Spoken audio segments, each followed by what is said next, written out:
브루스와 얼리너는 3년 동안 노예 생활을 했습니다.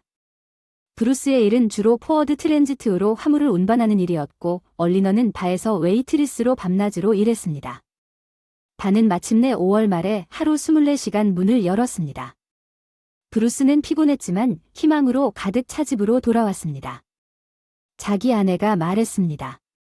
자기야, 우리 가게 예산을 계산해 보자고 제안하는데 우리가 돈이 충분한 것 같으니 브루스는 잘 이해하지 못했습니다. 그곳에서는 걱정할 여지가 없으며 모든 것이 예정대로 진행되는 평화롭고 조용한 곳에서 브루스는 당신이 맞아요. 우리 가족 예산을 계산해 보세요. 아마도 해외 휴가로는 충분할 것 같아요. 그들이 수학을 해보니 단 한 주가 아니라 2주 동안의 휴가에도 충분하고 호텔 비용을 절약하면 여전히 충분히 즐길 수 있을 것입니다. 호텔로 갈 생각이니 호스텔로 가겠느냐고 브루스가 물었고 어쩌면 우리는 리조트에서 더 많은 시간을 보낼 수 있을지도 모른다고 얼리너는 그것에 대해 생각하고 별로 쾌활한 방식은 아니지만 괜찮다고 말했습니다. 그것이 원하는 방식이라면 브루스는 그렇지 않았다는데 동의합니다. 그런 억양이었는데 못 본 척 그 사람이 그렇게 말했으니까 필요한 모든 것을 찾기 시작해야 해요. 지금 알리나가 이해하지 못한 건 당신이 완전히 틀렸다는 건가요? 브루스는 무슨 이유에서인지 화를 냈어요. 나머지는 뭘 필요로 하는지 돈 바보 같은 소리 하지 마세요. 휴가에 뭐가 필요해요? 이브닝 가운 샌들이 필요해요. 이 말을 듣고 화장을 하세요. 브루스는 눈을 천장으로 치켜들고 손바닥으로 이마를 쳤습니다. 맙소사. 정말 바보 같은 짓이라고 짜증스럽게 생각했지만 우리는 다른 말을 했습니다. 적대적인 브루스가 필요해.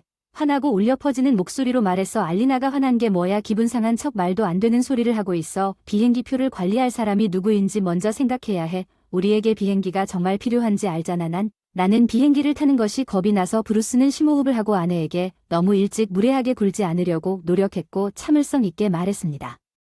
자기야, 버스가 아직 바다로 여행하는 법을 배우지 못했을 뿐 아니라 바다 위에 철도도 깔리지 않았기 때문입니다. 돌아서 가면 휴가의 절반이 걸릴 만큼 우회로가 될 것입니다. 하지만 배를 타고 바다를 건널 수는 있지만 아내는 말을 멈추지 않았지만 학교에 가본 적이 있습니까? 브루스는 통제력을 잃고 있는 것 같았습니다. 지도를 열다 우리가 휴가를 갈 국가까지의 거리 지도의 축척을 기준으로 거리를 계산하는 방법을 기억하고 거리를 배의 속도 약 20km/h로 나누면 어떻게 되는지 이해하시기 바랍니다. 우리가 목적지까지 직접 항해한다면 시간이 오래 걸릴 것입니다. 분명히 얼리너는 학교 수학에 대한 기억력이 좋지 않아서 계산을 하지 않았습니다. 단지 불운한 눈으로 브루스를 올려다보며 그렇게 물었습니다. 비행기 외에는 다른 옵션이 없습니다. 우리나라에서 바다로 갈 수 있는 옵션이 있지만 결국 서비스가 최고가 아닐 것 같습니다. 얼리너는 비행편에 동의하고 티켓을 찾기 시작했습니다. 검색은 성공했습니다. 그리고 호스텔을 검색한 결과 예상했던 것보다 훨씬 더 좋았습니다. 작은 침실 2개, 공용 주방과 욕실, 근처에 버스 급행 환승역이 있습니다. 네, 중심가에서 조금 멀지만 대중교통이 좋습니다. 그리고 제 생각에는 바다 옆에 적대적인 존재가 있을 거라고 알리나가 투덜댔습니다. 적대적인 사람은 없을 것 같은데 오바다는 호환될 것 같아요. 브루스는 중얼거렸습니다. 가장 비싼 땅이 아니면 바다 옆에는 가장 부유한 관광객을 위한 모든 조건을 만들 기회가 있다고 중얼거렸습니다. 불행하게도 당신과 나는 속해 있지 않으므로 이 적대적인 휴가를 보낼지 아니면 해외 휴가를 전혀 가지지 않을지 결정하십시오. 아내는 전체적으로 그들이 허술하게 조직된 휴가를 보냈다고 다시 동의했습니다. 물론 아내는 물론 그녀의 의자에 웅크려 앉아 싸우는 동안 스캔들이 없지는 않았지만 그들은 형편없는 휴가를 보냈습니다. 불행하게도 항상 속삭이는 기도 IA는 모든 사람이 비행을 정복할 수 없다는 공포증이며 스캔들 없이는 아니었고 그 이유는 비행기가 메인 랜딩 기어 스트러스로 활주로에 닿았을 때 승객들이 분명히 볼 수 있었기 때문입니다. 비행기가 이륙하는 순간 2 엔진이 모두 회전하는 소리가 들렸습니다. 비행기는 오른쪽으로 급격하게 방향을 틀었다가 왼쪽으로 급격하게 방향을 틀었고 그제서야 비행기가 고도에 도달할 수 있었습니다. 살인자 알리나는 남편에게 짖었습니다. 더 이상 당신 말을 듣고 싶지 않습니다. 우리는 거의 죽을 뻔했고 거기에 그때 우리가 죽지 않을 것이라는 보장은 없고 그녀는 이코노미 클래스 객실 전체에 소리쳤습니다. 브루스는 놀란 눈으로 그녀를 바라보며 강한 측풍 속에서 돌아다니는 것은 자연스러운 일입니다. 그는 아내에게 말하고 싶었지만 그녀는 그러지 않았습니다.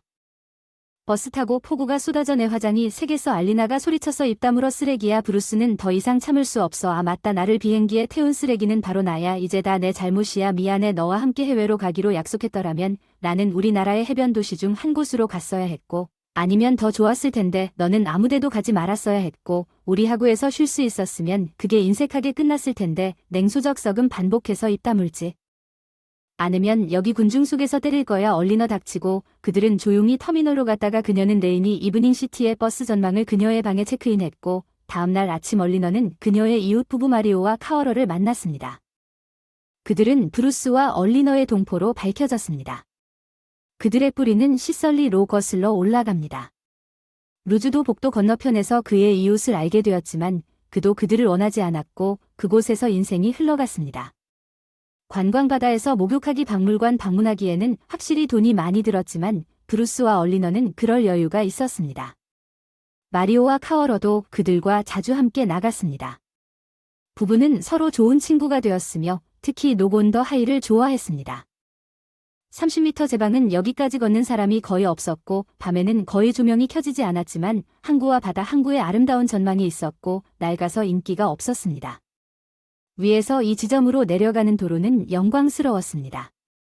브루스조차 적대적인 표정으로 마리오와 칼라를 바라보는 것을 멈추고 그의 아내는 잔소리를 덜하고 끊임없는 불만을 표시했습니다. 어느 날 마리오의 생일이었고 물론 그는 브루스와 알리나를 레스토랑에 초대했습니다. 그곳은 값싼 레스토랑은 아니었지만 그는 실제로 매우 부자이며 값비싼 호텔을 좋아하지 않는다고 말했습니다. 그는 값비싼 호텔에 있는 모든 것은 실제가 아니며 호스텔은 그 자체로 활기찬 장소이며 적대적인 사람들은 더 간단하다고 말했습니다. 동의하십니까? 나카라다. 나는 그의 아내에게 대답했다. 마리오의 혀는 술을 너무 많이 마셨기 때문에 약간 불분명했고 그의 눈은 계속 알리나에게로 향했고 알리나는 그것을 좋아하는 것 같았지만 브루스는 그것을 좋아하지 않았다. 그는 똑똑했다 하지만 관여하지 않을 만큼 충분했고 브루스의 모든 것이 어두워졌습니다. 그는 그의 방에서 일어났습니다. 얼리너도 마리오도 카레이더도 없었습니다. 도대체 브루스가 고개를 저으며 배를 휘저으며 브루스는 몸을 일으켜 어제 무슨 일이 일어났는지 기억하려고 노력했습니다. 기억이 나지 않는다는 것을 깨닫고 그는 아내를 호텔이나 마을 해변에서 찾기로 결정했습니다. 그녀는 아마도 어제 마리오가 생일 파티를 열었던 레스토랑에 있었을 것입니다. 브루스는 추측하고 아내를 고속버스 정류장으로 데려갔습니다. 레스토랑에도 없었어. 어젯밤에 무슨 일이 일어났는지 알아내야 해. 브루스는 매니저에게 가서 전날 테이블을 서빙했던 웨이터에게 전화를 걸었어. 그게 다야. 웨이터가 나타났을 때 매니저가 말했어. 그 사람은 뭉툭하고 동그란 얼굴에 뚱뚱한 배를 가진 청년이었는데 웨이터가 어쩐지 희미하게 웃더니 어젯밤에 무슨 일이 있었는지 어쨌든 내 방에서 깨어났는데 아무것도 기억나지 않아. 내가 의식을 잃었고 웨이터가 감정 없이 말했지. 그와 동시에 얼굴이 플라스틱으로 된 것 같았어요. 저는 기절했어요. 그리고 브루스는 매우 긴장했고 직원들이 응급처치를 해준 뒤 택시를 타고 방으로 데려갔습니다. 다른 사람들은 어떻게요? 미안해요. 다른 사람의 일에 끼어들지 마세요. 브루스는 저 감정이 없는 웨이터가 그 플라스틱 얼굴이 그를 화나게 하기 시작했다고 한숨을 쉬었습니다. 내 아내가 거기에 있었고 그 멍청한 브루스가 불꽃을 튀겼고 웨이터는 적어도 겁을 먹었을 수도 있지만 그는 그렇지 않았습니다. 무색한 목소리로 대답했습니다. 남의 일에 끼어들지 마. 브루스는 웨이터를 벽으로 밀어붙이고 왼손을 그 남자의 가슴에 대고 오른손을 휘두르며 말했어. 개년아. 씩씩 소리를 질렀어. 내 아내에게 무슨 일이 일어났는지 말해봐. 마침내 웨이터의 얼굴에 겁에 질린 표정이 떠올랐다. 남자는 구타당하지 않는 한 순종적으로 말했다. 그녀는 마리오 브루스와 함께 다른 여자의 남편과 같다. 나는 그의 이름을 모른다. 그 사람이 축제를 책임지는 사람인지 궁금해서 마리오 브루스와 함께 당신은 방으로 끌려갔다.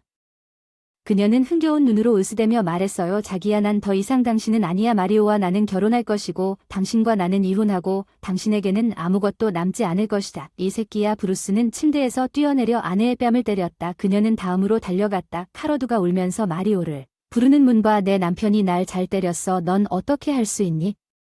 마리오는 반항적으로 손을 내밀었고 너는 그와 말도 하지 않을 거야. 얼리너가 으르렁거렸다.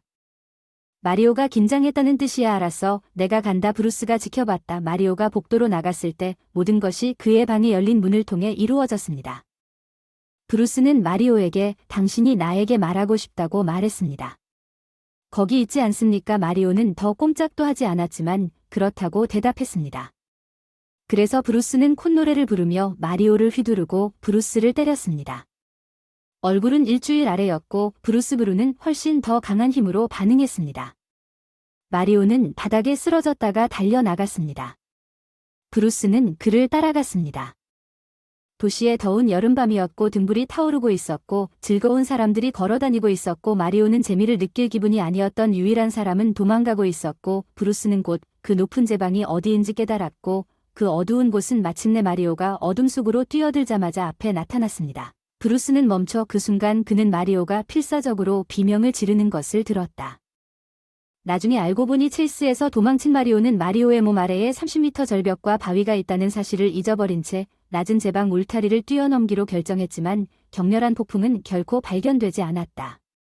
밤새도록 그를 바다로 휩쓸어간 브루스는 아내에 대한 복수가 훨씬 간단했다. 그는 그녀의 돌아오는 비행기 표를 반납하고 휴가가 끝날 무렵 모든 서류를 파괴하고 집으로 날아갔다. 알리나는 출발하는 날이 되어서야 알게 됐다. 모든 진실을 알고 그녀는 울었습니다. 당신은 나를 여기 두고 갈 수 없습니다. 경찰에 신고하겠습니다. 나는 이미 당신을 차버렸다고 말하고 밖으로 나가서 택시를 타고 공항으로 갔습니다. 그의 아내는 무기력하게 거리에 남아 있었고 그녀는 곧 이 나라에 머무르는 것이 그리 나쁘지 않다고 판단하고 생계를 꾸려야 했기 때문에 몸을 팔기 시작했고 곧 그곳에서 불법 매춘업소를 발견했습니다. 그녀는 몇 년 후 심각한 질병으로 인해 사망했습니다. 집으로 가는 길에 3등 살롱의 맨 앞줄에서 칼라를 만났습니다. 그녀는 아무 희망도 없이 우울한 표정으로 머리를 숙이고 앉아 있었습니다.